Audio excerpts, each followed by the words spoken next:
NATO disebut akan mengirimkan sejumlah pasukan dan kendaraan tempur ke Ukraina setelah Rusia menggempur negara tersebut tanpa henti. Akan tetapi pihak Rusia memberi kecaman terkait rencana NATO tersebut.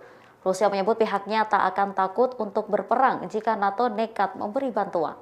Hal itu diungkapkan oleh Menteri Luar Negeri Rusia Sergei Lavrov pada Rabu 23 Maret 2022. Lavrov menyebut pengiriman pasukan perdamaian ke Ukraina dapat menyebabkan konfrontasi langsung antara Rusia dan aliansi militer NATO. Bahkan konfrontasi itu telah dihindari banyak negara dan prinsipnya tak boleh terjadi.